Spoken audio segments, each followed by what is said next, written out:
जय हिंद साथियों। आज हम लोग करने वाले हैं आर्मी क्लर्क के लिए ये विजेता आर्मी क्लर्क टेस्ट का टेस्ट नंबर 17 है। तो इसमें देखेंगे टोटल आप 50 क्वेश्चन देखेंगे और 50 क्वेश्चन को आपको आज लास्ट तक देखना है और देखना है कि इस क्वेश्चन में से कितना क्वेश्चन आप कर पाते हैं। तो देखिए, पहला क्वेश्चन आपके सामने में आएगा। उससे पहले कुछ आपके लिए इम्पोर्टेंट जो ई बुक है, जैसे इंग्लिश के लिए है जिसमें कि passage, article, preposition, common error, PQRS, synonym और एंटोनिम है, जो कि ये बहुत ज़्यादा इंपॉर्टेंट है आपके आर्मी क्लर्क एग्जाम के लिए। प्लस में आपको लग रहा है कि आपका इंग्लिश वीक है, तो आप कहीं भी क्लास कर लिए हो या कर रहे हैं या करने वाले हैं, तो जो ये आर्मी क्लर्क का जो हमारा वीडियो कोर्स है, army clerk complete English video course, उसको आप जरूर ज्वाइन कर लीजिएगा, जिसमें अभी की फ़ी जो है मात्र 500 का फ़ी है। तो समझ लीजिए 500 कितना वैल्यू रखता है आपके सिलेक्शन के लिए, आपके कैरियर के लिए। और अगर आपको अपने आप को टेस्ट करना चाहते हैं कि आपका कितना स्कोर एग्जाम में जाएगा, तो ये आपका वॉल्यूम नंबर 3 है, ये इससे भी आप लोग टेस्ट कर लीजिएगा। ये इसमें 10 सेट है। इसमें से अगर आप 30 से 35 क्वेश्चन कर लेते हैं तो एग्जाम में समझ लीजिए आप 100% किसी और बच्चे से आप अच्छा जरूर करोगे। आप जो भी सीरीज़ है, जो भी कंटेंट है, आप वन प्लस डिफेंस अकेडमी का, उसे लेकर आपको जरूर पढ़ना है। तो चलिए स्टार्ट करिए आज के पहले क्वेश्चन से। पहला क्वेश्चन आपके स्क्रीन पर है और जब तक मैं ऑप्शन पढ़ूंगा तब तक अपना आंसर आप नोट कर लीजिएगा और देख लीजिए कि आपका इसमें से आंसर कौन सा है। तो पहला क्वेश्चन आपके सामने में है कि भारत आने वाले प्रथम विदेशी यात्री का नाम क्या है। यहाँ पर 4 विदेशी यात्री है, जिसमें से दिया गया है कि सबसे पहले भारत में कौन आया था। पहला ऑप्शन है फाहियान, हेजिंग, जैसे कि वेनसांग भी कहीं कहीं पढ़ते हैं आप, मेगास्थनीज और अल्बरोनी। तो यहाँ पर जो आपका करेक्ट आंसर हो जाएगा ऑप्शन नंबर सी हो जाएगा, मेगास्थनीज आपका आंसर यहाँ पर करेक्ट हो जाएगा। कहीं कहीं पर आपको देखने के लिए फाहियान मिल जाएगा, तो ये इसको आप नहीं मत करिएगा, मेगास्थनीज करिएगा, कि जो कि आपका 100% आंसर बिल्कुल करेक्ट है। बढ़ते हैं अगले क्वेश्चन की तरफ।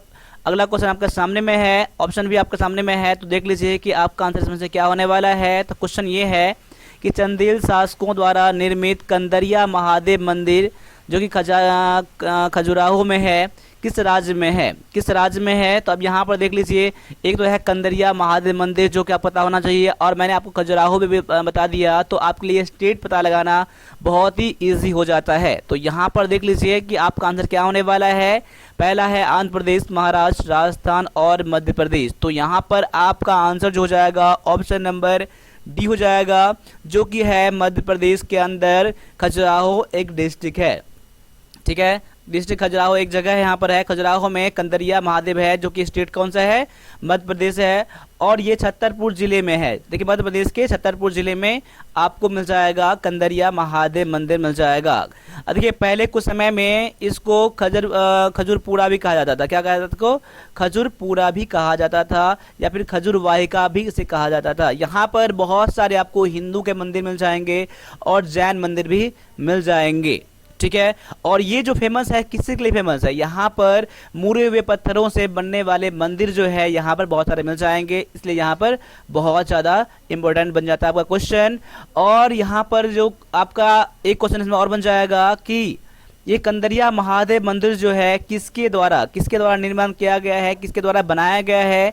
तो यहाँ पर अपना आंसर जरूर नोट कर लीजिएगा। यहाँ तो दिया गया है चंदेल शासक है, चंदेल के द्वारा, लेकिन आपका यहाँ पर है चंदेल वंश के द्वारा यहाँ पर ये बनाया गया है, जिसका जो एक राजा था जिसका नाम था यशोवर्धन। क्या नाम था, मैं इसको यहाँ कर देता हूँ, यशोवर्धन। ठीक है, यशोवर्धन, जो कि 1025 से लेकर 1050 ईसा पूर्व में बनाया गया था। तो जो भी इसमें मैंने बताया है कि किसने बनाया था, तो ये चंदेल वंश का जो राजा था, जो का नाम था यशोवर्धन था, उसने इन्होंने बनाया था। तो बढ़ते हैं अगले क्वेश्चन की तरफ। अगला क्वेश्चन आपके सामने में है कि जापान की मुद्रा क्या है। देखिए क्लास को आपको लास्ट तक देखना है, तभी आप एनालाइज कर पाओगे 50 क्वेश्चन में से कितना क्वेश्चन आप कर पाते हैं।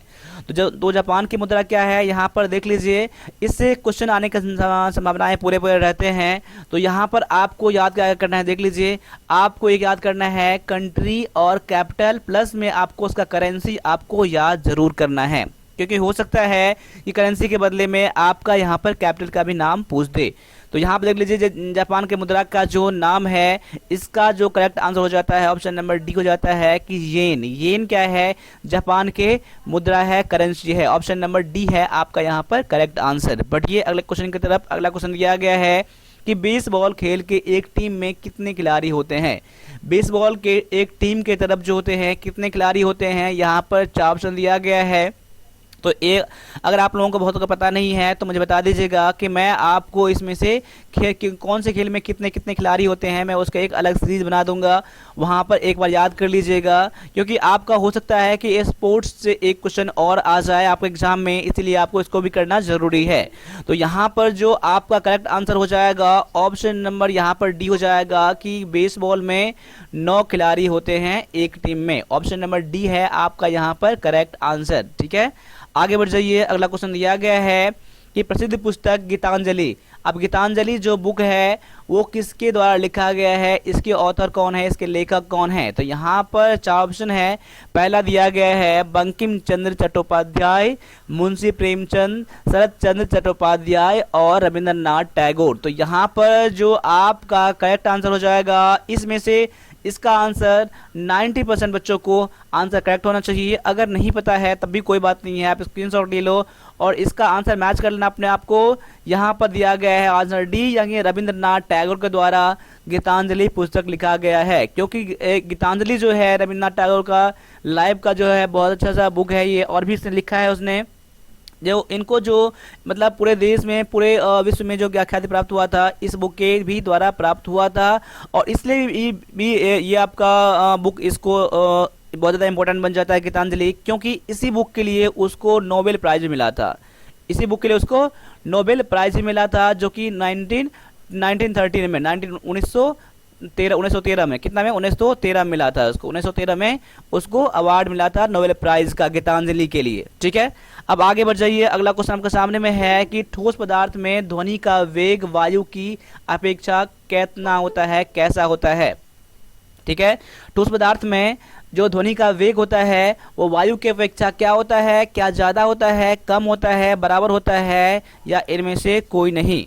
तो यहाँ पर ऑप्शन नंबर आपका यहाँ पर आंसर हो जाएगा ए हो जाएगा कि ध्वनि की अपेक्षा वायु की अपेक्षा ठोस में ध्वनि का वेग जो होता है वो ज़्यादा होता है। ऑप्शन नंबर ए हो जाएगा आपका यहाँ पर करेक्ट आंसर। आगे बढ़ जाइए। अगला क्वेश्चन दिया गया है क्वेश्चन नंबर 7 कि कौन सी गैस हवा से हल्की होती है। तो हवा से हल्की गैस कौन सी है, यहाँ पर इन 4 ऑप्शन में से आपको देखना है और 4 ऑप्शन में से आपको यहाँ पर आंसर देना है। तो यहाँ पर आंसर जो हो जाएगा आपका आंसर ऑप्शन नंबर डी हो जाएगा। हाइड्रोजन जो है यहाँ पर हवा से हल्की गैस है इन चारों गैसों में से। ऑप्शन नंबर डी क्या हो जाएगा आपका आंसर यहाँ पर बिल्कुल करेक्ट हो जाएगा। अब आगे बढ़ जाइए, क्वेश्चन नंबर 8 पर आ जाइए, देख लीजिए क्या है आपका आंसर यहाँ पर। किस बीमारी के इलाज में इंसुलिन का प्रयोग किया जाता है, ये आप एग्जाम में क्वेश्चन आ चुके हैं। तो यहाँ पर इंसुलिन जो है कौन सी बीमारी में यूज किया जाता है, इसका कौन से तो यहाँ पर दिया गया है 4 बीमारी का नाम दिया गया है। पहला है मलेरिया, चेचक, मधुमेह या फिर तपेदिक, जिसे क्या कहते हैं ट्यूबरकुलोसिस कहते हैं। तो यहाँ पर जो आपका आंसर हो जाएगा ऑप्शन नंबर सी हो जाएगा। डायबिटीज में यानी कि मधुमेह में इंसुलिन का प्रयोग किया जाता है। अब आगे बढ़ जाइए। अगला क्वेश्चन दिया गया क्वेश्चन नंबर 9 की कार्य का एसआई मात्रक क्या है, यानी कि वर्क का जो एसआई मात्रक है। आपको 4 ऑप्शन में से आपका आंसर एक आंसर करेक्ट है, तो यहाँ पर देख लीजिएगा आपका आंसर क्या है। ऑप्शन नंबर डी जो है आपका आंसर बिल्कुल करेक्ट है, न्यूटन मीटर। न्यूटन मीटर है आपका आंसर यहाँ पर बिल्कुल करेक्ट। ऑप्शन नंबर डी है आपका आंसर करेक्ट। अब आगे बढ़ जाइए, अगला क्वेश्चन देख लीजिए कि अगला क्वेश्चन मेरे आंसर देने से पहले ही आप लोग आंसर कर लीजिएगा। तो क्या सोडियम का परमाणु क्रमांक कितना 11 है। अगर सोडियम का परमाणु क्रमांक कितना है 11 होता है तो इसके परमाणु द्रव्यमान क्या होगा। अगर परमाणु क्रमांक दिया गया आपका 11 तो इसका परमाणु द्रव्यमान जो हो जाएगा वो कितना हो जाएगा। तो यहाँ पर क्वेश्चन नंबर 10 का जो आपका आंसर हो जाएगा ऑप्शन नंबर आपका सी हो जाएगा, 23 हो जाएगा। अगर परमाणु यानी कि एटॉमिक नंबर आपका 11 दिया है तो एटॉमिक मास कितना हो जाएगा 23 हो जाएगा। ऑप्शन नंबर सी जो है आपका आंसर यहाँ पे बिल्कुल करेक्ट है। तो यहाँ पर 10 क्वेश्चन में 5 क्वेश्चन जीके क्वेश्चन था, 5 क्वेश्चन जीएस का क्वेश्चन था।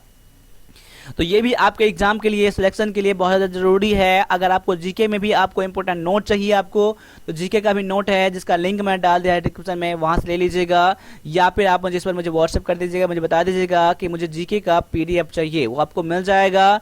ठीक है, इसके लिए कुछ ना कुछ पे करना होता है।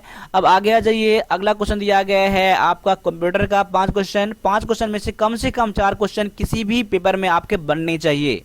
और बहुत सारे बच्चे 5 क्वेश्चन बनाते हैं, तो आपके भी इतने भी बनने चाहिए। आप अच्छे बुक से पढ़ो, रिवीजन करते रहो, तभी आप ऐसा कर पाओगे। बाद बाकी कंप्यूटर के लिए भी पीडीएफ हमारे पास है, उसमें भी 800 से 900 क्वेश्चन है, उसको भी आप जरूर करना। ठीक है, अब यहाँ पर है इंटरनेट पर वेब पृष्ठों का निर्माण के लिए किसका प्रयोग किया जाता है। जब वेब पेज बनाते हैं इंटरनेट के लिए तो हम लोग किस चीज़ का यूज़ करते हैं, क्या एमटीएनएल का, डोमेन का, एचटीएमएल का या फिर वैन का। तो यहाँ पर सभी का आंसर आ जाएगा, ऑप्शन नंबर सी आ जाएगा, HTML का प्रयोग किया जाता है। कई बार आपको HTML का फुल फॉर्म भी पूछ लिया जाता है, तो मैं इसका फुल फॉर्म यहाँ बता दे रहा हूँ। यहाँ पर क्या है, हाइपर टेक्स्ट मार्कअप। क्या है, मार्कअप लैंग्वेज। क्या है, लैंग्वेज दिया गया है LANGUAGE। क्या, ठीक है, तो हाइपर टेक्स्ट मार्कअप लैंग्वेज का क्या है, HTML का फुल फॉर्म है। तो यहाँ पर आपका आंसर ऑप्शन नंबर सी है, बिल्कुल करेक्ट। अब आगे आ जाइए, अगला क्वेश्चन दिया गया है गणितीय गणना के लिए कौन सा एप्लीकेशन प्रोग्राम प्रयोग में लाया जाता है। अगर हम लोग मैथमेटिकल कैलकुलेशन करते हैं तो कंप्यूटर में जो एप्लीकेशन होता है वो कौन सा एप्लीकेशन में हम लोग करते हैं जनरली। क्या MS वर्ड में, MS एक्सेल में, पावर पॉइंट में या फिर MS एक्सेस में। तो आपका सभी का आंसर यहाँ पर आ जाएगा, ऑप्शन नंबर बी आ जाएगा, MS एक्सेल में आ जाएगा। तो जो भी आपने ऑप्शन नंबर बी चुना है, आपका आंसर बिल्कुल यहाँ पर 100% करेक्ट है। ऐसे ही आप लोग आंसर सही करते रहे और अपना सिलेक्शन इस बार जरूर लेना, पीछे मत हटना, और भी जो भी है इस बार पूरा अपना जी जान लगा देना आप लोग अपने एग्जाम के लिए। आगे आ जाओ, अगला क्वेश्चन दिया गया है क्वेश्चन नंबर 13 कि निम्नलिखित में से कौन सा एक वेबसाइट का जरूरी विषय नहीं है। कौन सा वेबसाइट के लिए जरूरी नहीं है, क्या HTML डॉक्यूमेंट जरूरी नहीं है, ऑडियो वीडियो फाइल या फिर ग्राफिक फाइल या फिर मोडेम। अब देख लीजिए, वेबसाइट के लिए कौन सा जरूरी नहीं है, मोडेम क्या है, एक्सटर्नल डिवाइस है, नेटवर्क डिवाइस है, यहाँ पर इन चीज़ की जरूरत नहीं है। बाद में HTML डॉक्यूमेंट चाहिए आपको, ऑडियो वीडियो आपको चाहिए आपको, ग्राफिकल फाइल चाहिए, जरूरी कौन सा नहीं है। तो ऑप्शन नंबर डी जो है, मोडेम की जरूरत नहीं है। तो आपका आंसर क्या हो जाएगा, ऑप्शन नंबर डी हो जाएगा, बिल्कुल करेक्ट। अब आगे आ जाइए, अगला क्वेश्चन दिया गया है कि ईमेल में ई निम्न में से किसके लिए आते हैं। ईमेल में जो ई का जो होता है, ई का मतलब क्या होता है, तो क्या इकोनॉमिक्स होता है, एसेंशियल होता है, इलेक्ट्रॉनिक होता है या इंटरप्राइजिंग होता है। तो यहाँ पर जो आपका आंसर हो जाएगा, ऑप्शन नंबर यहाँ फिर से सी हो जाएगा। क्या हो जाएगा, इलेक्ट्रॉनिक हो जाएगा, इलेक्ट्रॉनिक मेल कहते हैं हम लोग, इलेक्ट्रॉनिक मेल। ठीक है, ऑप्शन नंबर सी हो जाएगा आपका यहाँ आंसर, बिल्कुल करेक्ट। अब एक क्वेश्चन और है कंप्यूटर के लिए, बाद बाकी आप देखेंगे मैथ क्वेश्चन, उसके बाद इंग्लिश का क्वेश्चन देखेंगे। तो कीबोर्ड पर कुल फंक्शन की कितने होते हैं। कीबोर्ड में जो भी देखते हो ना, F1 होता है, F2 होता है, ऐसे कितने कीज होते हैं, कितने कीज होते हैं। तो यहाँ पर जो आपका आंसर हो जाएगा, ऑप्शन नंबर बी हो जाएगा, यानी कि 12 फंक्शन की होते हैं। तो इसको आप लोग याद जरूर कर लीजिएगा। अब आगे आ जाइए क्वेश्चन नंबर 16 में, जो कि मैथ का क्वेश्चन है, बहुत ही इंपॉर्टेंट क्वेश्चन है। तो जो भी इसमें क्वेश्चन है तो इसको आप लोग सॉल्व करिए, और मैं आंसर करने से पहले आप लोग आंसर करिए, क्योंकि मैं सॉल्व करवाता हूं तो थोड़ा टाइम टेकिंग उसमें होता है, क्योंकि मुझे समझाना पड़ता है, बाद में कि आप लोग को आंसर देना होता है। तो मेरे से करने से पहले आप लोग आंसर जरूर कर लीजिएगा। क्या क्वेश्चन कह रहा है, यदि 7 आदमी एक कार्य को 16 दिनों में कर सकते हैं तो 4 आदमी उस कार्य को कितने दिनों में करेंगे। अब देखिए, आदमी क्या हो जाएगा, आदमी पहले 7 था तो 16 दिन लगते थे, और आदमी और कम हो गया तो दिन क्या हो जाएगा, बढ़ जाएगा। ऐसे क्वेश्चन बनाने के लिए आपको एक फार्मूला आपको जरूरत है, आपको एक फार्मूला आपको हमेशा याद रखना है, M1 इंटू में D1 बराबर में M2 इंटू में D2। अगर काम रहेगा, अलग अलग काम का हिस्सा करेगा, तो यहाँ पर वर्क 1 भी कर सकते हैं, यहाँ वर्क 2 भी कर सकते हैं, कभी कभी घंटा भी दिया रहता है तो H1 भी कर सकते हैं और H2 भी कर सकते हैं। तो जहाँ पर जो जो दिया गया है उतने ही चीज का हम लोग यूज करेंगे। पहले आदमी दिया गया है और दिन दिया गया है, तो M1 D1 करेंगे हम लोग। M कितना था पहले, 7, यानी कि M मतलब आदमी कितने हैं 7, दिन कितना 16 लगता था, और यहाँ पर अब आदमी कितने हो गए 4, यानी कि M2 हो गए, कितना 4 हो गया। अब दिन कितने लगेंगे वो मुझे पता नहीं है, उसके लिए मैंने आपको D मान लिया है। अब देखिए 4 चौका 16, 4 से कट जाएगा यहाँ पर, 7 चौका 28, यानी D बराबर में 28 हो गया। यानी कि अगर उसको 4 आदमी में से काम खत्म करना है तो उसको 28 दिन लग जाएंगे। ऑप्शन नंबर सी जो हो जाएगा आपका आंसर बिल्कुल यहाँ पर करेक्ट हो जाएगा। तो मैं उम्मीद करता हूँ कि आप में से बहुत ने मेरे आंसर करने से पहले आप लोग आंसर करा होगा। जिसको पता नहीं होगा इस फॉर्मूला का आप लोग जरूर याद कर लीजिएगा कि M1 इंटू में D1 बराबर में M2 इंटू में D2, कितने आदमी कितने दिन, कितने आदमी कितने दिन, ये इसका फॉर्मूला होता है। अब आगे आ जाइए, अगला क्वेश्चन दिया गया है कि वर्ग का क्षेत्रफल 49 सेंटीमीटर है तो उसका परिमाप कितना है। ये क्वेश्चन है आपका मेंसुरेशन से, क्षेत्रमिति से। तो इसमें जो भी फॉर्मूला है आपको याद जरूर होने चाहिए। अब यहाँ पर वर्ग का क्षेत्रफल दिया गया है। देखिए वर्ग का क्षेत्रफल कितना होता है, देखिए वर्ग का क्षेत्रफल मुझे दिया गया है, यानी कि एरिया ऑफ ए स्क्वायर दिया गया है, एरिया ऑफ द स्क्वायर दिया गया है 49 सेंटीमीटर स्क्वायर है यहाँ पर है। तो यहाँ पर 49 सेंटीमीटर स्क्वायर यहाँ पर है। अब यहाँ पर देख लीजिए क्या होता है इसका, तो 49 सेंटीमीटर स्क्वायर दिया गया है, 49 सेंटीमीटर स्क्वायर। इसका फॉर्मूला क्या होता है, ए स्क्वायर होता है, यानी कि भुजा मैंने क्या मान लिया यहाँ पर इसका साइड कितना मैंने मान लिया, ए मान लिया। तो ए स्क्वायर बराबर में 49, यानी कि ए बराबर कितना हो जाएगा, इसको रूट अंडर में करना पड़ेगा 49 को, तो यहाँ बाहर निकालेंगे आप लोग तो 7 हो जाएगा। यानी कि भुजा बराबर कितना हो गया। और उसका परिमाप क्या होता है, यानी कि वर्ग का परिमाप का फॉर्मूला क्या होता है, वर्ग का परिमाप का फॉर्मूला क्या होता है, 4a होता है, 4 गुना में भुजा होता है 4a।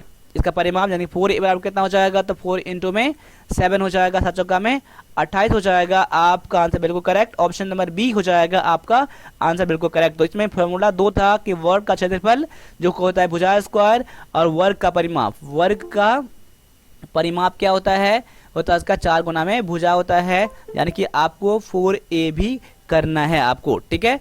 अब आगे जाइए अगले क्वेश्चन पर। अगला क्वेश्चन दिया गया है कि एक धनराशि साधारण ब्याज से 24 वर्ष में चौगुनी हो जाती है तो ब्याज की वार्षिक दर प्रतिशत कितनी होगी। एक धनराशि जो है साधारण ब्याज से 24 वर्ष में चौगुनी हो जाती है। देखिए चौगुनी होने का मतलब क्या है, अगर मान लिया जाए अगर पी यानी कि मूलधन दिया गया है, वो धनराशि दिया गया है 1, तो उसका जो अमाउंट हो जाएगा वो कितना हो जाएगा, 4 गुना, यानी कि 1 गुना में 4, 1 गुना में 4 करेंगे, यानी कि 1 गुना यहाँ पे 1 गुना में 4 करें यानी 4 हो जाएगा। अब देखिए अमाउंट यानी कि इसमें भी आपका मूलधन शामिल है, यानी इसमें ऐसा ही निकालेंगे तो कितना हो जाएगा, 4 माइनस में 1 यानी कि 3। समझ गए, यहाँ पर ऐसा ही निकल गया 3 और मूलधन निकल गया 1। अगर 1 माने हैं तो आपको टाइम भी दिया गया है 24 वर्ष, टाइम कितना दिया गया है, 24 ईयर दिया गया है यहाँ पर। तो आपको क्या निकालना है, ब्याज की वार्षिक दर रेट निकालना है। तो रेट के लिए फॉर्मूला क्या होता है, SI इंटू में 100 अपॉन में P इंटू में टाइम होता है, यानी कि प्रिंसिपल इंटू में टाइम होता है। अब यहाँ पर क्या दिया गया, 3 गुना में 100 बटा में P दिया गया 1 और टाइम दिया गया 24। अब काट दिए यहाँ पर 3 अट्ठे 24। अब यहाँ पर काट लीजिए कितना, तो 3 12 अट्ठे 96। देखिए 12 यानी कि ऑप्शन नंबर रखिए 100 बटा में, यानी कह सकते हैं कि 50 यहाँ हो जाएगा, यहाँ हो जाएगा 4, यहाँ हो जाएगा 25, यहाँ हो जाएगा 2, यानी कि 25 बटा में 2 12.5%, 12.5 बोले या फिर ऑप्शन नंबर ए बोले, बात एक ही है। तो ऑप्शन नंबर ए हो जाएगा, बिल्कुल करेक्ट हो जाएगा। तो देख लीजिए कितना आसान सा क्वेश्चन है। ऐसे क्वेश्चन को देख के छोड़ना नहीं है आपको, बस समझने की बात है। यानी कि अगर चौगुनी हो जाएगी तो यानी कि उसमें कितना हो जाएगा, ब्याज हो जाएगा 3, मूलधन हो जाएगा 1। अगर यहाँ पे 5 गुनी यहाँ पर होता है, 5 गुनी यहाँ पर होता है तो मूलधन होता है 1 और ब्याज होता है 4। अगर यहाँ पर बोलता है 10 गुनी हो जाएगी धनराशि का, तो यहाँ पर मूलधन होता है 1 और ब्याज होता 9 ब्याज होता है। यहाँ पर इसको क्वेश्चन को ऐसे बनाना है आपको, कोई भी फॉर्मूला आपको एक्स्ट्रा नहीं लगाना है आपको, ठीक है। अब आगे आ जाइए क्वेश्चन नंबर 19 पर आ जाइए। क्या दिया गया है, 3 बटा में 7 प्लस में 4 बटा में 5 भागा में 7 बटा में 10 दिया गया है यहाँ पर। तो देख लीजिए कि यहाँ पर आपका आंसर क्या हो जाएगा कि आपको 3 बटा में 7 तो करना ही होगा, आप 4 बटा में 5 करना ही होगा, और यहाँ भागा दिया गया, डिवीजन दिया गया, इसको मल्टीप्लाई में हम लोग चेंज करते हैं मल्टीप्लिकेशन में, और इसको क्या करते हैं हम लोग उल्टा कर देते हैं, 7 बटा में 10 बटा में 7 कर देंगे। अब यहाँ 5 दिया गया है ना कि 5 यहाँ प्लस है, यहाँ पर गुणा नहीं, यहाँ प्लस यहाँ पर है, ठीक है। 5 दुना में 10 और कुछ नहीं यहाँ पर है, तो 3 बटा में 7 हो जाएगा, प्लस में 4 दुना में 8 बटा में 7 हो जाएगा। यानी देखो दोनों का एलसीएम 7 हो जाएगा। यहाँ पर 1 1 यानी कि 3 प्लस में 8 रहेगा ही, 11 बटा में 7 क्या हो जाएगा आपका आंसर, जो कि दिया गया ऑप्शन नंबर ए में दिया गया है। इसमें कुछ नहीं करना है, इसमें सॉल्व करना था हम लोग को बोर्ड मास के रूल के अकॉर्डिंग, ठीक है। अब ऐसा मत करिएगा कि इसमें प्लस कर दीजिएगा फिर भागा कर दीजिएगा, ये गलत हो जाएगा। बोर्ड मास में क्या होता है, बोर्ड मास में क्या होता है, सबसे पहले डिवीजन काम करते हैं, फिर एडिशन का हम लोग काम करेंगे, ठीक है। इसको हमको हमेशा जरूर याद करना है आप लोगों को। तो आपको पता करना है आपको कि 9 घटे यहाँ पर 9 घटे 6 भागा 3 का आंसर क्या हो जाएगा। अगर आप लोग जानते हैं हम लोग तो 9 माइनस 6 डिवाइड 3 का आंसर क्या हो जाएगा, आप लोग कमेंट में जरूर करिएगा। अब आगे आ जाइए, अगला क्वेश्चन दिया गया है कि 225 बटा में 289 दिया गया है का वर्गमूल ज्ञात करो। तो 225 बटा में 289 के रूट अंडर में कर दीजिए दोनों को, यानी कितना होता है 15, इसका हो जाएगा, इसका 17 हो जाएगा। जब इसको बाहर निकालेंगे ना तो यानी कितना हो जाता है 15 गुना 15 करेंगे, 17 गुना 17 करेंगे, रूट अंडर में रहेगा। तो यानी कि एक दोनों में से एक निकालेंगे तो 15 हो जाएगा, दोनों में से एक निकालेंगे तो 17 यहाँ पर हो जाएगा। ऑप्शन नंबर आपका बी क्या हो जाएगा, आंसर बिल्कुल करेक्ट हो जाएगा। देखिए क्वेश्चन नंबर 21 में क्या कर रहा है कि एक फौज के 6% सैनिक लड़ाई में मारे गए, फिर भी 282 सैनिक अभी भी है, बताओ कि लड़ाई में कितने सैनिक मारे गए। यहाँ पर टोटल कितना है 100% यहाँ पर है, 100% में से 6% क्या गया है मारा गया है यहाँ पर, तो 6% यहाँ पर कम कर दीजिए यहाँ पर, यानी कि 94%। क्या 14 अभी क्या कितना बचा है, अभी 94% बचा है। अगर मैं प्रतिशत में बात करता हूँ, परसेंट में बात करता हूँ तो 94% है। अगर मैं आदमी में बात करता हूँ कितना दिया गया है 282, यानी कह सकता हूँ कि 94% बराबर में 282 यहाँ पर हो जाएगा यहाँ पर। तो यहाँ पर देखो मान लो यहाँ पर ऐसे बनाओ इसको आप, 94% बराबर में कितना हो जाएगा 282 हो जाएगा। और यहाँ पर तो 6% निकालना है आपको, क्योंकि 6% मारे गए यहाँ पर लड़ाई में मारे गए, वही आपको यहाँ पर पता करना है। तो 6% बराबर में क्वेश्चन मार्क यहाँ कर दीजिए, और क्वेश्चन मार्क बराबर में क्या हो जाएगा, हम लोग क्रॉस मल्टीप्लिकेशन करते हैं। तो यहाँ पर 282 गुना में 6 बटा में 94 हो जाएगा यहाँ पर। अब देख लीजिए यहाँ पर काट लीजिए, 2 से काटेंगे तो यहाँ 3 हो जाएगा, 2 से काटेंगे तो 47 हो जाएगा। 47 को गुना करेंगे आप 6 से गुना करेंगे तो 282 हो जाएगा। तो यहाँ पर कितना बच गया, 6 गुना में 3 बच गए यहाँ पर, यानी कह सकते हैं कि 18 लोग मारे गए थे। 6% बराबर में कितना हो जाएगा 18 लोग मारे गए। तो ऑप्शन नंबर डी क्या हो जाएगा, आपका आंसर यहाँ पे बिल्कुल करेक्ट हो जाएगा। अब आगे बढ़ जाइए, अगला क्वेश्चन दिया गया है कि एक रेलगाड़ी 75 किलोमीटर प्रति घंटा की रफ्तार से चलती है, 45 मिनट में वह कितनी दूरी तय करेगी। 75 किलोमीटर प्रति घंटा की रफ्तार से चलती है तो 45 मिनट में कितना दूरी तय करेगी। तो यहाँ पर पता करना है आपको। तो क्वेश्चन दिया गया है आपको, इसमें देखिए स्पीड और ट्रेन का यहाँ पर दिया गया है। तो यहाँ पर आपको 3 क्वेश्चन, आपको 3 फार्मूला आपको याद रखना है। आपको 3 में से भी आपको एक याद करना है कि आपको देखिए फार्मूला क्या करना है, स्पीड बराबर क्या होता है दूरी, यानी कि डिस्टेंस अपॉन में टाइम होता है, यानी कि डी अपॉन में टाइम, यानी कि डिस्टेंस अपॉन में टाइम, दूरी बटा में समय होता है। यहाँ पर डिस्टेंस अपॉन में टाइम यहाँ पर होता है। आपको अगर टाइम निकालना होगा तो क्या करेंगे आप लोग, टाइम बराबर कितना हो जाएगा, टाइम बराबर हो जाएगा आपको डिस्टेंस अपॉन में स्पीड हो जाएगा। और आपको डिस्टेंस निकालना होगा आपको अगर, तो क्या करेंगे टाइम इनटू में स्पीड कर देंगे, क्या कर देंगे स्पीड कर देंगे, ठीक है। तो यहाँ पर दिया गया है 3 फार्मूला है, आपको 3 फार्मूला आपको याद होना चाहिए। अब निकाल लीजिए, यहाँ पर किलोमीटर प्रति घंटा में दिया गया है ये, और ये दिया गया है मिनट में दिया गया है। आपको दूरी निकालना है, यानी डिस्टेंस निकालना है। डिस्टेंस बराबर क्या होता है टाइम इनटू में स्पीड होता है। तो स्पीड दिया गया है आपको 75 किलोमीटर प्रति घंटा, किलोमीटर प्रति घंटा दिया गया है, घंटा यहाँ मिनट यहाँ पर दिया गया है। तो कितना टाइम यहाँ पे स्पीड इनटू में टाइम, स्पीड दिया गया 75 और टाइम दिया गया है 45 मिनट। तो मिनट को घंटे में चेंज करने के लिए हम लोग क्या करते हैं, इसमें 60 से हम लोग भाग लगाते हैं हम लोग। तो 60 भाग लगा दीजिए, यही पर आपका आंसर हो जाएगा। यहाँ पर कट पिट के कितना हो जाएगा 15 45, 15 चौका 60। अब यहाँ कोई कट रहा है, यहाँ पर देख लीजिए, यहाँ पर 15 45 15 चौका 60, अब नहीं कट रहा है यहाँ पर। तो अब कितना हो जाएगा 75 तिया 5 दिया 15 हाथ में 1 7 या 21 22 बटा में 4। अब कितना हो जाएगा 4 पंचे 20, 4 छक्का 24, 4 दूना में 8, 4 पंचे 20, 56 पॉइंट में 25 क्या हो जाएगा आपका आंसर। इतना किलोमीटर क्या उसका दूरी दिया गया है। तो क्वेश्चन बहुत ही आसान था, इसमें फार्मूला पर था, जिसको फार्मूला पता होगा उसने क्वेश्चन सॉल्व किया होगा। बस इतना ही होता है, 3 फार्मूला पर पूरा चैप्टर का कंसेप्ट इसमें शामिल है, ठीक है। आगे आ जाइए, क्वेश्चन नंबर 23 पे आ जाइए। क्या दिया गया है, यदि 15 व्यक्ति खाई को खोदने में 10 दिन का समय लेते हैं तो कितने दिन में इसी खाई को 10 व्यक्ति खोदेंगे। अब गौर कर लीजिए, 15 व्यक्ति अगर मिलके खाई को कितना दिन में 10 दिन में खोदता था। अब आदमी क्या हो जाएगा 15 से 10 हो गया, यानी आदमी कम हो गया। अगर आदमी कम हो गया तो क्या होगा, दिन तो यहाँ बढ़ जाएंगे ना। क्वेश्चन गौर कर लीजिए, 15 व्यक्ति था तो 10 दिन लगता था, अब आदमी 10 हो गया यानी दिन बढ़ जाएगा। तो इसमें आपको वही फार्मूला लगाना है आपको कि m1 इंटू में d1 बराबर में m2 इंटू में d2 हो जाएगा। पहले कितने लोग 15 लोग थे, कितने दिन लगते थे 10 दिन लगते थे।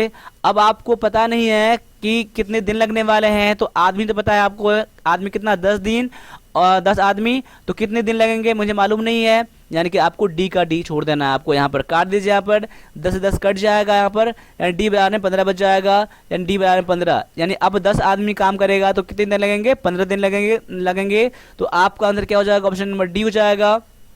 ठीक है, तो ऐसे ही मेरे क्वेश्चन बनाने से पहले आप लोग आंसर बना लीजिए और आंसर टिक कर लीजिए और मेरे आंसर से मैच कर लीजिए। अब आज आगे आ जाइए, अगला क्वेश्चन दिया गया है आपको 24 का, कि आपको दिया गया इसमें गुणनखंड करना है। क्या करना है, गुणनखंड करना है। तो बहुत ही इजी सा क्वेश्चन यहाँ पर दिया गया है, 49 माइनस में 64 एक्स स्क्वायर दिया गया है। इसको आप ऐसा कर लीजिए कि 7 का स्क्वायर कर लीजिए, यहाँ पर माइनस में 64 दिया गया है 64 एक्स, तो 8 एक्स का स्क्वायर करेंगे, इतना बन जाएगा। अब ए बराबर कितना मान लीजिए आप लोग, ए बराबर में 7 मान लीजिए और बी बराबर में आप 8 एक्स मान लीजिए। तो आप फार्मूला किस में निकल जाएगा, आपको ए स्क्वायर माइनस में बी स्क्वायर का फार्मूला हो गया। तो इसका फार्मूला क्या होता है, ए स्क्वायर माइनस में बी स्क्वायर फार्मूला क्या होता है, ए प्लस में बी इंटू में ए माइनस में बी फार्मूला होता है। अब a प्लस में b इंटू ए माइनस बी, यानी कह सकते हैं कि 7 प्लस में 8x, एक बार हो जाएगा 7 प्लस में 8x हो जाएगा, एक बार क्या हो जाएगा 7 प्लस में माइनस में 8x, एक बार प्लस में एक बार माइनस में, जो कि दिया गया ऑप्शन नंबर सी में दिया गया एक बार कि 7 माइनस 8x, 7 इंटू में 8x दिया गया है। तो ऑप्शन नंबर सी क्या हो जाएगा, आपका आंसर यहाँ पे बिल्कुल करेक्ट हो जाएगा। अब आगे बढ़ जाइए, क्वेश्चन नंबर 25 में देख लीजिए क्या है। 25 में नंबर क्वेश्चन आपके सामने में है। तो इसमें भी आपको क्या करना है, क्वेश्चन देखने में लग रहा है कि बहुत लेंथी क्वेश्चन होगा, इसमें बहुत ज़्यादा सॉल्व करना होगा, लेकिन कुछ भी नहीं है, ये आपको फार्मूला बेस्ड क्वेश्चन है।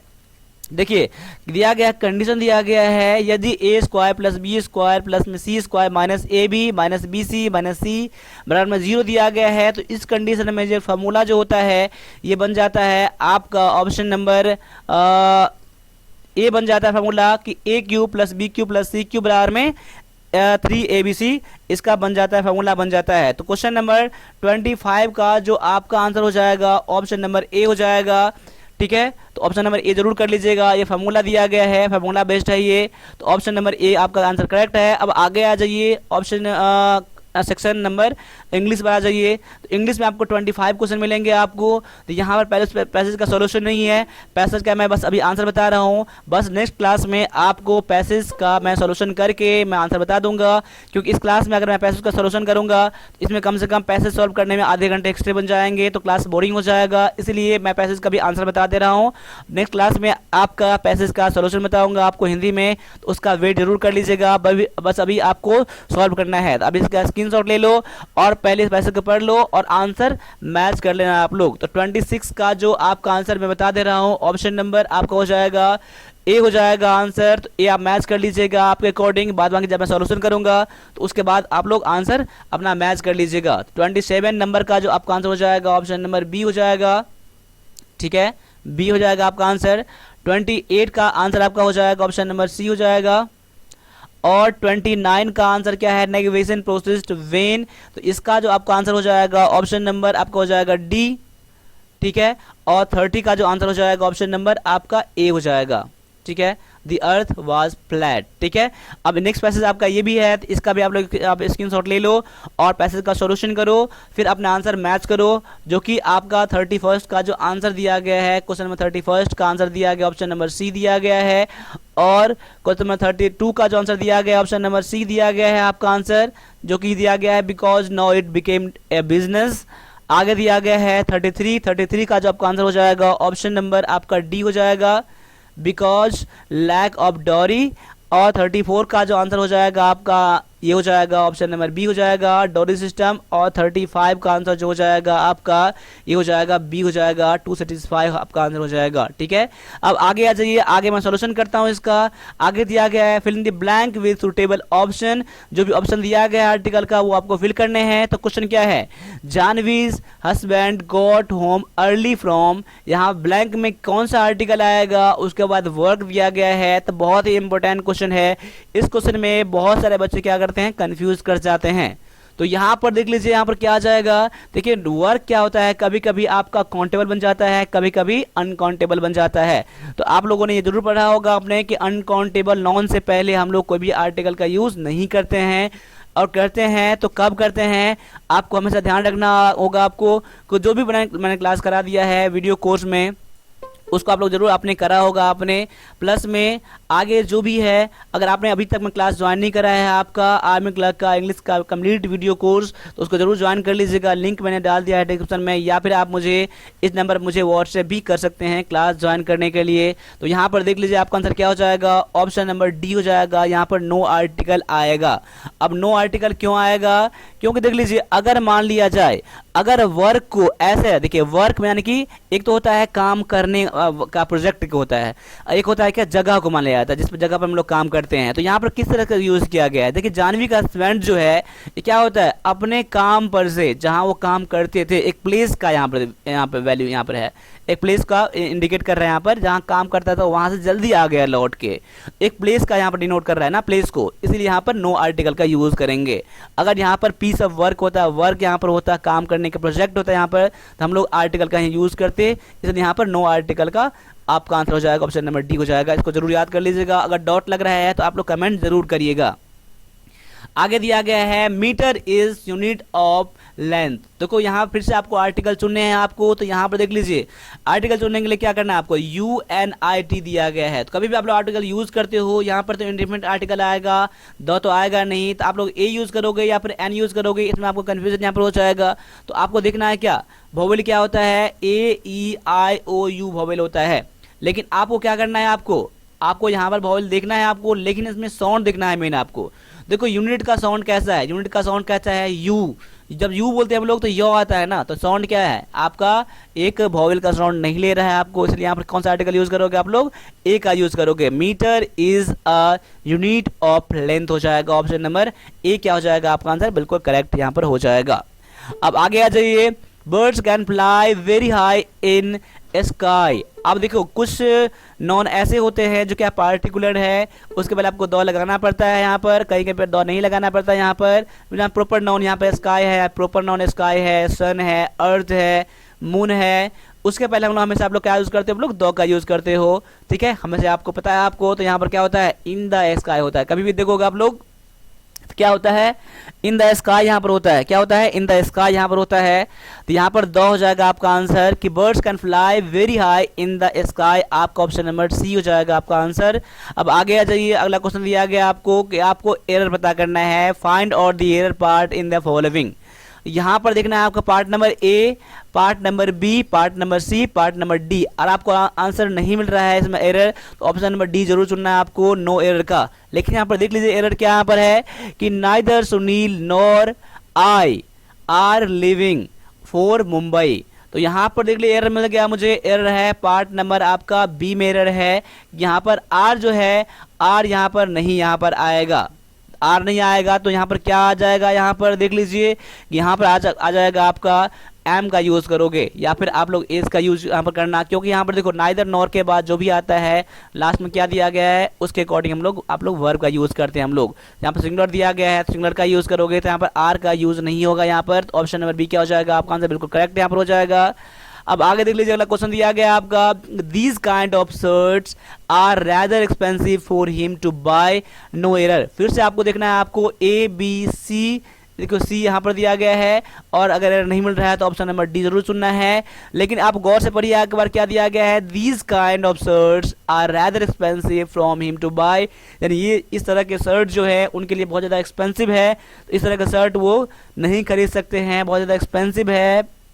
तो यहाँ पर एरर है पार्ट नंबर ए में एरर है, पार्ट नंबर ए में एरर क्या है आप गौर कर लीजिए।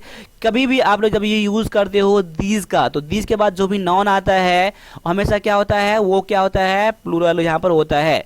यहाँ पर काइंड के बदले में क्या आना चाहिए था यहाँ पर, तो दीज काइंड्स यहाँ पर आना चाहिए था, तभी आपका आंसर सही हो जाता है। तो ऑप्शन नंबर आपका ए क्या हो जाएगा आपका आंसर। अब एरर पता चल गया कि एरर में क्या दिया गया है। तो क्वेश्चन नंबर अगला आ जाइए, क्वेश्चन नंबर 41 में आ जाइए। तो 14 नंबर क्वेश्चन 1 क्या दिया गया है देख लीजिए कि क्या है, दोज बॉयज वार, वही बात है यहाँ पर देखो, दीज या दोज के बाद यहाँ क्या आ गया, प्लूरल यहाँ पर आ गया, ये तो आपका बिल्कुल सही यहाँ पर है। तो those boys were throwing stones on the frogs, no error. तो यहाँ पर कुछ लड़के जो हैं, वो लड़के जो हैं क्या कुछ पत्थर जो हैं फ्रॉग पर, मेढक पर मार रहे हैं।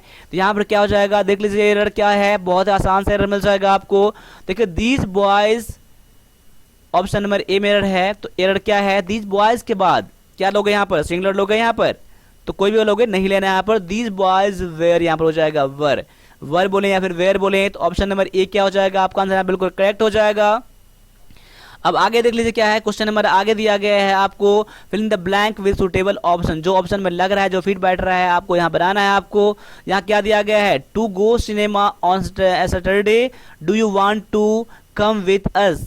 देखिए हम लोग क्या है, ऑप्शन में क्या दिया गया, वी दिया गया ना, हम लोग सैटरडे को सिनेमा देखने जाएंगे या जा रहे हैं, क्या आप भी हमारे साथ चलेंगे, हम लोगों के साथ चलेंगे। यहाँ पर सेंस क्या ले रहा है यहाँ पर, तो यहाँ पर जो आपका आंसर हो जाएगा, अगर आपने टाइम एंड टेंस पढ़ा है तो आपने इसका जरूर सही करा होगा आपने। यहाँ क्या हो जाएगा, ऑप्शन नंबर बी हो जाएगा। देखो अगर सेंस लोगे अगर, तो वी गो भी यहाँ हो जाएगा, क्या लोगे, वी गो हो जाएगा। अगर आप लोग टाइम एंड टेंस के रूल से जाओगे यहाँ पर, तो क्या यहाँ पर हो जाएगा, तो यहाँ पर गलत हो जाएगा, क्योंकि देखो यहाँ पर एक फ्यूचर टेंस का यहाँ पर बोध हो रहा है यहाँ पर, और यहाँ पर क्या देखो वी गो करते हो तो इसका हैबिट बता रहा है, उसका हैबिट यानी डेली ये काम करता है, डेली सैटरडे को चाहता है, तो इसमें इसका हैबिट तो बताना रहा है आपको। यहाँ पर एक क्या है, सैटरडे को जा रहा है यहाँ पर, इसलिए हम लोग क्या यूज करेंगे आप लोग, वी आर गोइंग, क्या हो जाएगा, वी आर गोइंग यहाँ पर हो जाएगा, क्या हो जाएगा, वी आर गोइंग हो जाएगा, we are going to cinema on Saturday, do you want to come with us. तो यहाँ पर क्या हो जाएगा, ऑप्शन नंबर बी हो जाएगा, टाइम एंड टेंस के रूल के अकॉर्डिंग। ऑप्शन नंबर बी क्या हो जाएगा आपका आंसर। विल का भी यूज नहीं करोगे आप लोग, विल भी सेंस ले रहा है, लेकिन आपको आर का यूज करना है, आर गोइंग का यूज करना है आप लोग, ठीक है। आगे आ जाओ, आगे दिया गया है the room was field smoke, क्या है, रूम क्या है, स्मोक से धुआं से भर गया है यहाँ पर, तो क्या हो जाएगा, तो room was filled with smoke को यहाँ पर हो जाएगा, बाय नहीं आएगा, ऑन नहीं आएगा, इन नहीं यहाँ पर आएगा, तो किसी चीज के साथ यानी किसी चीज के अकॉर्डिंग यहाँ पर विथ क्या हो जाएगा, आपका आंसर ऑप्शन नंबर ए में दिया गया है, तो आपने भी ऑप्शन नंबर ए ही चुना होगा। आगे आ जाइए, आगे दिया गया है I had to stay home because of inclement weather, तो यहाँ पर आपको देखना है, यहाँ पर क्या है, I had to stay home, क्या with home, stay with home, stay in home, या स्टे एट होम, या स्टे बाय होम। तो यहाँ पर देखोगे तो यहाँ पर जो आपका आंसर हो जाएगा क्या हो जाएगा, I had to stay with home तो आएगा नहीं यहाँ पर, तो यहाँ पर एट होम करोगे, क्या करोगे, एट होम करोगे। ऑप्शन नंबर क्या हो जाएगा, सी हो जाएगा, आपका आंसर बिल्कुल करेक्ट हो जाएगा। आगे देख लो, आगे क्या दिया गया है क्वेश्चन 45 में, तो 45 का क्वेश्चन बहुत ज्यादा इंपॉर्टेंट क्वेश्चन है, यहाँ पर दिया गया है कि arrange the following sentence into proper sequence. 3 question इसमें आते ही आते हैं, इसको भी आपको प्रैक्टिस करके चलना है, प्लस में जो भी क्वेश्चन मैं बता रहा हूँ आपको उसको भी करके चलना है आपको। यहाँ पर देख लो क्या है, यहाँ पर पी क्यू एस को अरेंज करिए मीनिंगफुल ऑर्डर में, तो क्या हो जाएगा, of the next election while a politician while always things statements things of the next generation. मैंने बस अब ऐसे पढ़ लिया है एक सेंस लगाने के लिए, लेकिन अब देख रहा हूँ कि इसका क्या हो जाएगा। देख लो यहाँ पर ऑफ द नेक्स्ट इलेक्शन, ये तो आएगा नहीं आपका स्टार्टिंग में, वाइल अ पॉलिटिशियन, वाइल भी नहीं आएगा, उसके पहले कुछ ना कुछ सेंटेंस दिया होगा, उससे पहले आगे देख लो ऑलवेज थिंग्स, ये भी नहीं आएगा, लेकिन ऑप्शन एस पे आते हैं statement things of the next generation. Statement जो होते हैं, जो महान व्यक्ति होते हैं, वो नेक्स्ट जनरेशन के बारे में सोचते हैं। आप सेंटेंस आपका एस से स्टार्ट हो जाएगा, तो एस से स्टार्ट होने वाला एक ए में दिया गया है और एक डी में दिया गया है। तो क्या दिया गया है, आपका आंसर या तो ए होगा या तो डी होगा, अगर हम लोग एस से स्टार्ट करते हैं तो। Statement think of the next generation, statement क्या करते हैं, वो नेक्स्ट जनरेशन के बारे में, नेक्स्ट जनरेशन के बारे में सोचते हैं, लेकिन while a politician always thinks of the next election, लेकिन जो पॉलिटिशियन होते हैं वो क्या करते हैं, हमेशा क्या थिंक करते हैं, वो हमेशा ऑलवेज थिंक क्या करते हैं, नेक्स्ट इलेक्शन के बारे में हमेशा वो सोचते हैं। तो ऑप्शन नंबर आपका किस में दिया गया, एस के बाद क्यू हो गया और आर फिर P U, S Q R P, option number A में दिया गया है ये, तो ऑप्शन नंबर ए क्या हो जाएगा, आपका आंसर करेक्ट हो जाएगा। तो आप लोग भी इसको एक बार पढ़ के देख लीजिए, एनालाइज कर लीजिए, वीडियो को पॉज करके बाद बना लीजिए, फिर आप मेरे आंसर से मैच कर लीजिए। देखो ये बनाने के लिए आपको ग्रामर का रूल पता होना चाहिए, ठीक है, आपको प्रैक्टिस होना चाहिए, ऑप्शन से कैसे बनाते हैं इसको भी आपको देख के चलना होगा। अब आगे आ जाइए, अगला दिया गया है कि arrange the following sentence into proper sequence. यहाँ फिर से 4 आपको ऑप्शन दिया गया है, अरेंज करके आपको मीनिंगफुल ऑर्डर बनाना है। आपको क्या हो जाएगा, has taken a number of steps. देखो यहाँ से सेंटेंस आपका स्टार्ट अभी जनरली नहीं हो सकता है यहाँ पर। For safe and comfortable journey, देखो ये भी सेंटेंस आपका अभी लगने रहा है मुझे स्टार्ट यहाँ पर होगा। The ministry of railway, sentence आपका आर से स्टार्ट हो सकता है। बाय द पब्लिक भी स्टार्ट नहीं हो सकता है आपको। देखिए स्टार्ट होने के लिए किसी भी स्टार्ट कर सकते हैं, लेकिन हम लोग बेस्ट ढूंढते हैं कि क्या हो सकता है, बेस्ट पॉसिबल क्या हो सकता है। तो हम लोग आर से स्टार्ट करके देख लेते हैं। अगर आर से स्टार्ट हो जाएगा तो ऑप्शन नंबर बस डी ही एक ऑप्शन है जो बिल्कुल सही हो जाएगा।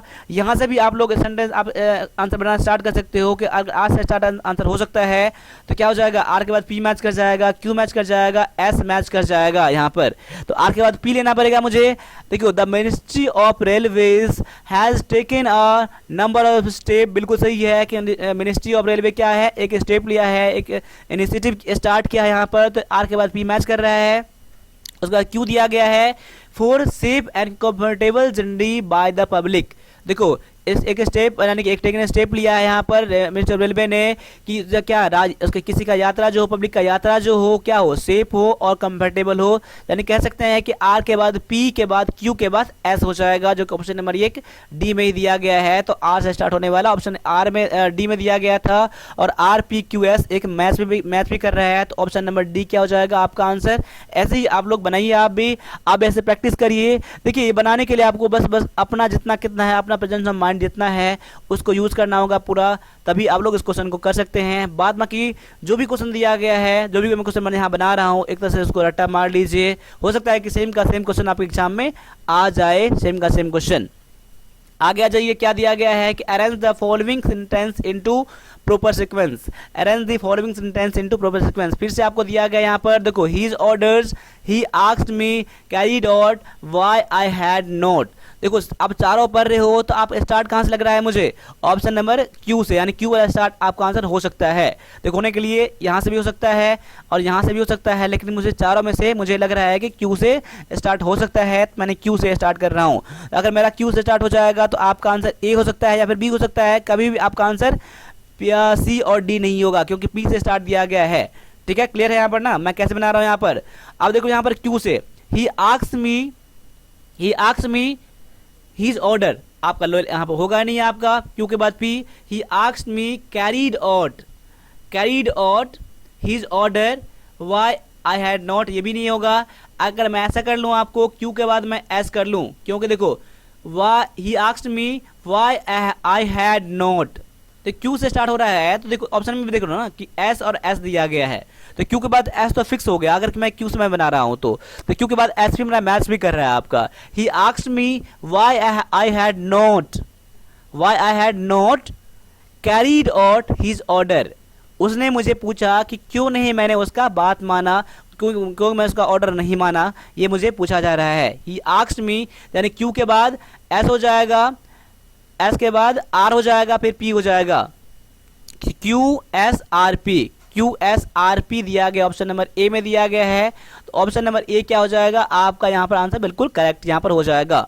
ठीक है, आगे आ जाओ। यहाँ दिया गया है एंटोनिम ऑफ डिप्राइव। डिप्राइव का एंटोनिम क्या होगा, यानी कि अपोजिट वर्ड क्या होगा, अपोजिट वर्ड क्या होगा, आपको ये पता करना है आपको। ठीक है, डिप्राइव के लिए यहाँ पर 4 वर्ड है। डिवेस दिया गया है, मोक दिया गया है, इंडो दिया गया है, फ्राइटन दिया गया है। यहाँ पर देखो डिप्राइव मतलब क्या होता है, किसी चीज़ से वंचित कर देना, कोई चीज़ छीन लेना, किसी चीज़ को वहाँ से हटा देना, डिप्राइव ये होता है। और एंडो मतलब क्या होता है, देना होता है। क्या होता है, देना। यहाँ एंटोनिम पता करना, यहाँ क्या होता है, देना होता है, गिव होता है। यहाँ पर क्या होता है, गिव यहाँ पर होता है। तो यहाँ पर किसी से छीन लेना, उससे वंचित कर देना, और गिव मतलब देना, ये अपोजिट वर्ड हो गया। तो ऑप्शन नंबर सी क्या हो जाएगा आपका आंसर, यहाँ बिल्कुल करेक्ट यहाँ पर हो गया। ठीक है, क्लियर है। अगले क्वेश्चन पर आ जाइए। अगला क्वेश्चन दिया गया है question number 49, synonym of amicable. Amicable का सैनोनिम क्या हो जाएगा, आपको सैनोनिम यानी कि सेम मीनिंग पता करना है। ऑप्शन दिया गया है फ्रेंडली, रिस्पॉन्सिव, स्पेसियस और बिलीवेबल। तो यहाँ पर एमिकेबल मतलब क्या होता है, एक होता है एमिएबल, एक होता है एमिकेबल, दोनों का मतलब सेम यहाँ पर है। एमिकेबल मतलब क्या होता है, जो फ्रेंडली होता है, जो मिलनसार होता है। ठीक है, उसे क्या कहते हैं हम लोग, तो एमिकेबल कहते हैं। इसलिए आपका आंसर क्या हो जाएगा, ऑप्शन नंबर ए हो जाएगा, सैनिम में हो जाएगा। ऑप्शन नंबर ए आपका आंसर बिल्कुल करेक्ट है। अब आगे आ जाइए, अगला क्वेश्चन दिया गया है सैनिम ऑफ एलैबोरेट। एलैबोरेट का आपको सैनिम पता करना है। देखो तो एलैबोरेट का मतलब क्या होता है, क्या होता है, किसी चीज़ को विस्तृत बताना, डिटेल में बताना, समझाना, ये होता है। बहुत ज़्यादा क्या होता है, जो डिटेल होता है उसे हम लोग क्या कहते हैं, हम लोग एलैबोरेट कहते हैं। तो यहाँ पर 4 ऑप्शन दिया गया है, डिसऑनेस्ट, इंट्रिकेट और वेस्ट और एल्यूजन दिया गया है यहाँ पर। तो यहाँ पर जो आपका आंसर हो जाएगा सैनिम में, ये हो जाएगा ऑप्शन नंबर बी हो जाएगा, इंट्रिकेट हो जाएगा। क्या हो जाएगा, इंट्रिकेट दिया गया है। जो बहुत क्या होता है, जटिल होता है, बहुत ज़्यादा जो डिटेल में होता है उसे हम लोग क्या कहते हैं, हम लोग इंट्रिकेट कहते हैं, उसे हम लोग एलैबोरेट कहते हैं। तो आप लोग इसको जरूर याद कर लीजिएगा, ठीक है। ऑप्शन नंबर बी आपका आंसर है, बिल्कुल करेक्ट है। इससे मैंने 50 क्वेश्चन करा है, 50 क्वेश्चन में से कितना करा है आप वो देख लीजिए। और आज जो टारगेट क्वेश्चन का था 32 क्वेश्चन कम से कम आपके सही होना चाहिए, जो कि कम से कम इंग्लिश में 12 से 13 क्वेश्चन कम से कम मैंने बताया है कि इसमें से सही आपका होना ही चाहिए। इतना क्वेश्चन कर पाते हो यहाँ पर तो आप समझ लो कि आपका तैयारी जो है अच्छे कर रहे हो आप लोग। प्लस में इससे भी आप लोग बेस्ट करने की कोशिश करो। आप टोटल मुझे कितना बनाए इस क्वेश्चन में से आप मुझे कमेंट करके जो बता दीजिएगा, या फिर मुझे व्हाट्सएप जरूर कर दीजिएगा इसमें से कितना क्वेश्चन आपने बनाया है, ठीक है। अब आगे देख लो, अगला क्वेश्चन तो खत्म हो गया। यहाँ पर आपके लिए कुछ बुक है जो कि बेस्ट है आपके आर्मी क्लर्क के लिए, वीडियो कोर्स है, आप लोग जरूर ज्वाइन कर लीजिएगा। आप लोग बाद में अपना टेस्ट करने के लिए आपको वॉल्यूम नंबर 3 है, आप वॉल्यूम 2 भी ले सकते हैं, वॉल्यूम 1 भी ले सकते हैं। सभी का लिंक मैंने डाल दिया है डिस्क्रिप्शन में, नहीं तो आप मुझे इसमें मुझे व्हाट्सअप जरूर कर दीजिएगा। पेमेंट करने के लिए नंबर आपका दिया ही गया है। मैं आपको बुक लेंगे तो मैं आपको व्हाट्सअप कर दूंगा बुक, प्लस में वीडियो कोर्स जो है ये 1+ डिफेंस अकेडमी के एप्लीकेशन पर है, तो एप्लीकेशन जरूर डाउनलोड कर लीजिएगा, क्लास वहाँ जरूर ज्वाइन कर लीजिएगा। और कोई दिक्कत अगर होगा तो आप मुझे कॉल या फिर व्हाट्सअप इस नंबर पर जरूर करिएगा मुझे। तो आज के बस इतना रहने दीजिए, मिलते हैं अगले क्लास में, तब तक के लिए सभी से एक बार फिर से जय हिंद,